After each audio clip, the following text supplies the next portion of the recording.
ಹೌದು, ಅದು ಗಮನಕ್ಕೆ ಬಂದ ಮೇಲೆ ನಾವು ಪರಿಶೀಲನೆ ಮಾಡೋದಕ್ಕೆ ಹೇಳಿದ್ವಿ. ಸೊ ಪರಿಶೀಲನೆ ಮಾಡಿದಾಗ ಅದು ಇಲ್ಲಿಗಲ್ ಆಗಿ ಕನ್ಸ್ಟ್ರಕ್ಷನ್ ಮಾಡಿದ್ದಾರೆ ಅಂತ ಕಂಡು ಬಂದಿದೆ. ಸೊ ನಮ್ಮ ಜಾಯಿಂಟ್ ಕಮಿಷನರು ಇಯರ್ ಮಾಡಿ ಈಗಾಗಲೇ ಅದು ಡೆಮೊಲಿಷನ್ ಆರ್ಡ್ರೂ ಕೂಡ ಇಶ್ಯೂ ಆಗಿದೆ. ಡೆಮೊಲಿಷನ್ ಆರ್ಡ್ರ್ ಇಶ್ಯೂ ಆಗಿ ಅದು ಕನ್ಫರ್ಮೇಷನ್ ಮಾಡಬೇಕು. ಅವರಿಗೆ ಒಂದು 30 days ಟೈಮನ್ನು ಕೊಟ್ಟಿದ್ದಾರೆ. ಸೊ ಸಮ್ಟೈಮ್ಸ್ ಏನಾದ್ರು ಇದ್ದರೆ ಅವರೇ ರಿಮೂವ್ ಮಾಡೋದಕ್ಕೆ. ಸೊ ಇನ್ ಕೇಸ್ ಅವ್ರು ರಿಮೂವ್ ಮಾಡಲಿಲ್ಲ ಆಫ್ಟರ್ 30 days ಅಂತಂದರೆ, so we will go for a demolition. ಅದು ಗೊತ್ತಿಲ್ಲ, ಅದು that is left to them. So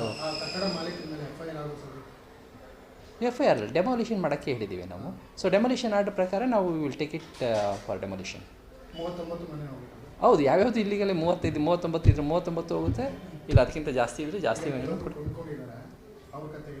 ಅದು ನಮ್ಮ ಪ್ರಶ್ನೆ ಅಲ್ಲ. ವೆದರ್ ಅಲ್ಲಿ ಇರ್ತಕ್ಕಂಥ ಬಿಲ್ಡಿಂಗನ್ನು ಅನ್ಆಥರೈಸ್ಡ್ ಆಗಿ ಇಲ್ಲಿಗಲ್ ಆಗಿ ವಿತೌಟ್ ಪ್ಲ್ಯಾನಿಂಗು ಮತ್ತೆ ಮಾಡ್ಕೊಂಡಿದ್ದಾರೆ ಹೇಗೆ, ಮತ್ತು ಅದಕ್ಕೆ ಒಂದು ಪ್ರೊಸೆಸ್ ಇದೆ. ಅದೇನು all of a sudden overnight ಮಾಡಿ ನಾವು ಹೋಗಿ ಡೆಮೊಲಿಷನ್ ಮಾಡ್ತಾ ಇರೋಂಥದ್ದಲ್ಲ. So it has taken almost ಒಂದು 90 days minimum as per the act ಪ್ರಕಾರ ಅವರಿಗೆ ಒಂದು ನೋಟಿಸ್ ಕೊಟ್ಟು ಅವರೇನಾದ್ರು ಲೀಗಲ್ ಆಗಿ ಲಾಫುಲ್ ಆಗಿ ಏನಾದರೂ ಸ್ಯಾಂಕ್ಷನ್ ಪ್ಲ್ಯಾನ್ ತೊಗೊಂಡಿದ್ದಾರಾ ಅಥವಾ ಅವರಿಗೆ ಲ್ಯಾಂಡ್ ಡಾಕ್ಯುಮೆಂಟ್ಸ್ ಇದೆಯಾ, ಮತ್ತೊಂದು ಏನು ಎತ್ತ ಅನ್ನೋದನ್ನ ಡೀಟೇಲಾಗಿ ವೆರಿಫಿಕೇಷನ್ ಮಾಡಿ ಅವರಿಗೂ ಆಪರ್ಚುನಿಟಿ ಕೊಟ್ಟು ಭಾಳಷ್ಟು ಕಾಲಾವಕಾಶವನ್ನು ಕೊಟ್ಟು ಆದೇಶವನ್ನು ಮಾಡಿರ್ತಾರೆ. ಡೆಮೊಲಿಷನ್ ಮಾಡಿದ ತಕ್ಷಣ ಡೆಮೊಲಿಷನ್ ಆರ್ಡ್ರ್ ಮೇಲೇ ಮತ್ತೆ ಅವರು ಮಾರನೇ ದಿನ ಹೋಗಿ ಡೆಮೊಲಿಷನ್ ಮಾಡೋದಿಲ್ಲ. ಸೊ ಮತ್ತೆ ಅವರಿಗೆ ಡೆಮೊಲಿಷನ್ ಆರ್ಡ್ರ್ ಆಗಿದೆ ಅಂತಲೂ ತಿಳಿಸಿ ಮತ್ತೆ ಒಂದು 30 ದಿನ ಟೈಮನ್ನು ಕೊಟ್ಟು, ಸೊ ಏನಾರಿದ್ರೆ ಅವರು ಆಕ್ಷನ್ ತೊಗೊಂಡು ಅವರೇನೇ ಡೆಮೊಲಿಷನ್ ಮಾಡ್ಬೋದು. ಅಕಸ್ಮಾತ್ ಅವ್ರು ಆದ್ರೂ ಮಾಡಲಿಲ್ಲ ಅಂದರೆ then will go for a demolition. So ಅಂದರೆ sufficient time has been given for them to.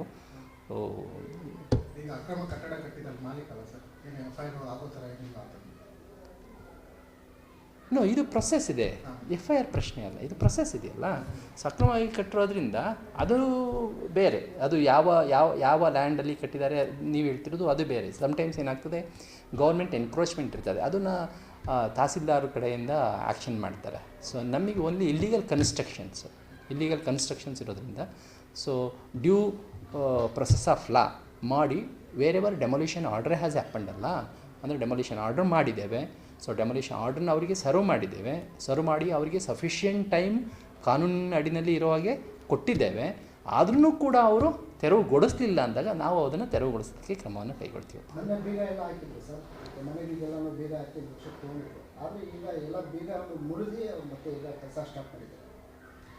ಏನಿದು ನಮ್ಮದು ಟೈಮ್ ಇದೆಯಲ್ಲ, ಟೈಮ್ ಆದಮೇಲೆ ನಾವು will take it for demolition. ದಯವಿಟ್ಟು ಅಕ್ರಮ ಕಟ್ಟಡ ಕಟ್ಟೋರು, ಸೊ ಎಸ್ಪೆಷಲಿ ಏನಾಗ್ತಾಯಿದೆ, ನಾವು ಅದನ್ನು ಬಹಳಷ್ಟು ಅರಿವನ್ನು ಮೂಡಿಸ್ಬೇಕು ಅನ್ನೋ ನಿಟ್ಟಿನಲ್ಲೂ ಕೂಡ ನಾವು ಈಗಾಗಲೇ ಕೆಲವೊಂದು ಹತ್ರ ಎಲ್ಲೆಲ್ಲಿ ಈ ರೀತಿ ಅಕ್ರಮಗಳ ಕಟ್ಟಡಗಳನ್ನು ಕಟ್ಟಿದ್ದಾರೆ ಅಲ್ಲಿ ತೆರವು ಕಾರ್ಯವನ್ನು ಕೈಗೊಂಡಿದ್ದೇವೆ ನಾವು. ಸೊ ವಿಶೇಷವಾಗಿ ಏನಾಗ್ತದೆ, ಸಾರ್ವಜನಿಕರು ಮೋಸ ಹೋಗಿಬಿಡ್ತಾರೆ. ಸಮ್ಟೈಮ್ಸ್ ಏನಾಗ್ತದೆ, ಅಕ್ರಮ ಕಟ್ಟಡಗಳನ್ನು ಕಟ್ಟಿ ಮಾರಿಬಿಟ್ಟು ಹೊರಟೋಗಿಬಿಡ್ತಾರೆ, ಅದು ಗೊತ್ತಿರೋದಿಲ್ಲ. ಸೊ ಹಾಗಾಗಿ ನಾವು ಅವರಿಗೆ ನೋಟಿಸನ್ನು ಕೊಟ್ಟಿರ್ತೀವಿ, ನೋಟಿಸನ್ನು ಮರೆಮಾಚಿರ್ತಾರೆ, ಅದು ಗೊತ್ತಿರೋದಿಲ್ಲ, ಸಾರ್ವಜನಿಕರಿಗೆ ತೊಗೊಂಡ್ಬಿಡ್ತಾರೆ. ಸೊ ಹಾಗಾಗಿ ದಯವಿಟ್ಟು ಯಾವುದೇ ಕಟ್ಟಡವನ್ನು ತೆಗೆದುಕೊಳ್ಳೋದಕ್ಕಿಂತ ಮುಂಚಿತವಾಗಿ, ಈಗ ಏನು ಅರ್ಲಿಯರ್ BBMP ಇತ್ತು, ಈಗ GB ಅಥವಾ ಕಾರ್ಪೊರೇಷನ್ಸ್ ಆಗಿದೆ, ದಯವಿಟ್ಟು ಆ ಪ್ಲ್ಯಾನ್ ಏನಿದೆ, ಸ್ಯಾಂಕ್ಷನ್ ಪ್ಲ್ಯಾನ್ ಅಪ್ರೂವ್ ಆಗಿದೆಯಾ, ಕನ್ಸರ್ನ್ ಅಥಾರಿಟಿಯಿಂದ ಯಾವ ಅಥಾರಿಟಿಯಿಂದ ಅಪ್ರೂವ್ ಆಗಬೇಕಿತ್ತು ಅಪ್ರೂವ್ ಆಗಿದೆಯಾ, ಆ ಲ್ಯಾಂಡ್ ಡೀಟೇಲ್ಸನ್ನು ನೋಡಿಕೊಂಡು ಅವರು ಪರ್ಚೇಸ್ ಮಾಡೋದು ಒಳ್ಳೆಯದು ಅಂತ ನಾನು ಹೇಳ್ತೀನಿ. ವಿಶೇಷವಾಗಿ ಎಸ್ಪೆಷಲಿ ಸ್ಟಾಮಟ್ರಿ ನಾಲಗಳು ಅಂತ ಏನು ಹೇಳ್ತೀವಿ, ರಾಜಕಾಲುವೆಗಳೇನಿದ್ದಾವೆ, ಮತ್ತು ಲೇಕ್ ಏನಿದೆ, ಆ ಲೇಕ್ ಬಫರ್ ಜಾಗದಲ್ಲಿ ಕಟ್ಟಿರೋಂಥದ್ದು, ಅಥವಾ ರಾಜಕಾಲುವೆ ಏನಿದೆ ಅದರ ಬಫರ್ ಜಾಗದಲ್ಲಿ ಕಟ್ಟಿರೋಂಥದ್ದು. ಆಮೇಲೆ ವಿಶೇಷವಾಗಿ ಏನು ಸ್ಯಾಂಕ್ಷನ್ ಪ್ಲ್ಯಾನ್ ತೊಗೊಂಡು ಆ ಸ್ಯಾಂಕ್ಷನ್ ಪ್ಲ್ಯಾನ್ಗೆ ಅನುಗುಣವಾಗಿ ಕಟ್ಟಬೇಕಲ್ಲ, ಅದನ್ನು ಕಟ್ಟದಲ್ಲೇ ವೈಲೇಷನ್ ಮಾಡಿ ಕಟ್ಟಿರುವಂಥದ್ದು. ಸೊ ಅಥವಾ ಪ್ಲ್ಯಾನೇ ಇಲ್ಲದ ರೀತಿಯಲ್ಲಿ ಕಟ್ಟಿರುವಂಥದ್ದು. ಸೊ ದಯವಿಟ್ಟು ಇದನ್ನು ತಾವು ಆರ್ಡ್ ಅಂಡ್ ಮನಿ ಇರ್ತದೆ, ಅಷ್ಟೊಂದು ಕಷ್ಟಪಟ್ಟು ದುಡಿದಿರ್ತಕ್ಕಂಥ ಮನಿ, ಸೊ ಅದನ್ನು ಖರ್ಚು ಮಾಡಿ ಮನೆಗಳನ್ನು ಪರ್ಚೇಸ್ ಮಾಡಬೇಕಾದ್ರೆ ದಯವಿಟ್ಟು ಇವುಗಳನ್ನು ಸ್ವಲ್ಪ ಎಚ್ಚರಿಕೆ ವಹಿಸಿ ತೊಗೊಂಡ್ರೆ ಒಳ್ಳೆಯದು ಅಂತ ನಾನು ಸಾರ್ವಜನಿಕ.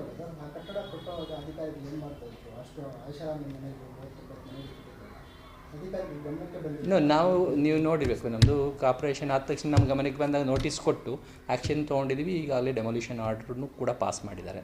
So I think 7th of January ಅದು ಕನ್ಫರ್ಮೇಷನ್ ನೋಟಿಸ್ ಇಶ್ಯೂ ಮಾಡಿರಬೇಕು. 7th of February confirmation order ಮುಗಿದೋಗ್ಬಿಡ್ತದೆ. So then we have to take it for demolition. Okay.